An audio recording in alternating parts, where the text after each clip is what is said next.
Good morning. Hello friends. Today we are going to discuss about what is lad.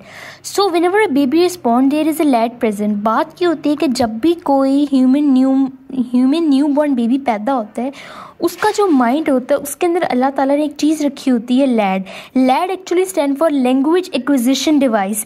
Lead क्या करती है? Lead जो होती है ह्यूमन ब्रेन्स के अंदर जो ह्यूमन की मेमोरी है उसको स्ट्रॉन्ग करती है.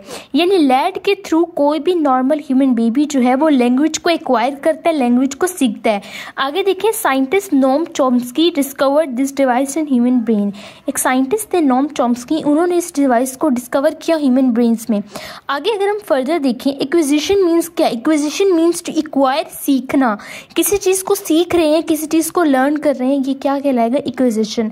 आगे देखें, लिखा है LAD is a divine gift. Divine means something which comes from the God. जो चीज़ गॉड की तरफ से आती है उसको हम डिवाइन कहते हैं. Human brain is like a black slate. हमारे ह्यूमन का जो ब्रेन है वो ब्लैक स्लेट की तरह होता है.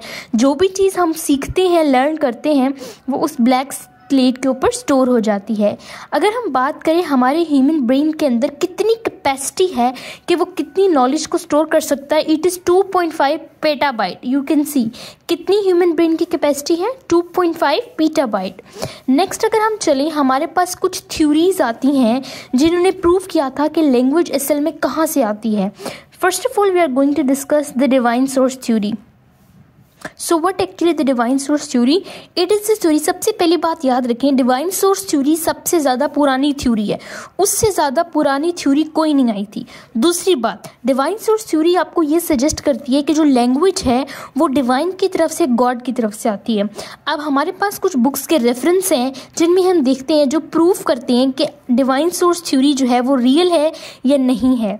In the Biblical book it is mention that God create Adam and Adam call whatever to the things they were named that. यानी कि अल्लाह ताला ने हज़रत आदम अलैहिस्सलाम को पैदा किया और उन्होंने जिस चीज़ का जो नाम रखा आज उसी चीज़ को उसी नाम से बुलाया जाता है. ये सजेस्ट करती है हमारी डिवाइन सोर्स की थ्योरी का बाइबलिक बुक का रेफरेंस. नेक्स्ट में यू कैन सी हमारे पास हिंदू ट्रेडिशन है. हिंदू ट्रेडिशन में जो सरस्वती है जिसको कंसीडर किया जाता है वाइफ ऑफ ब्रह्मा, उसको क्रेडिट किया जाता है कि वो लैंग्वेज जो है ह्यूमैनिटी को लेकर आई है.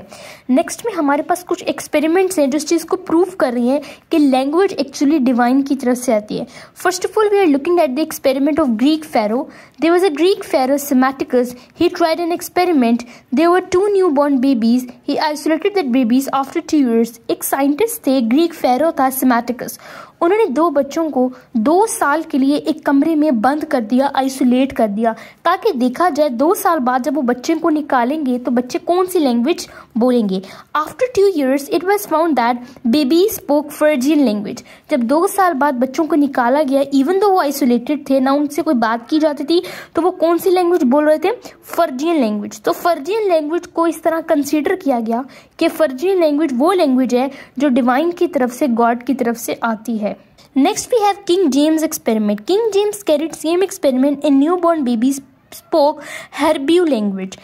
एक किंग जेम्स से स्कॉटलैंड के, इन्होंने एक और एक्सपेरिमेंट को परफॉर्म किया. उन्होंने 2 न्यू बॉर्न बेबीज़ को सेम कमरे में आइसोलेट कर दिया. लेटर ऑन 2 साल बाद पता चला कि वो बच्चे अब फर्जियन लैंग्वेज नहीं, हेब्रियो लैंग्वेज को स्पोक कर रहे थे. नेक्स्ट में हमारे पास किंग अकबर आते हैं. किंग अकबर द ग्रेट जो है, इन्होंने भी सेम एक्सपेरिमेंट को कैरी किया, but the new born babies didn't spoke any language. लेकिन जो न्यू बॉर्न बेबी थे उनने कोई लैंग्वेज को स्पोक नहीं किया. Next we are going to see कि जो हमारे पास डिवाइन सोर्स थ्योरी है उसका मेन थीम क्या है. Main theme, the divine source theory का मेन थीम ये है कि मे बी जो लैंग्वेज है वो आपके पास गॉड की तरफ से आती है.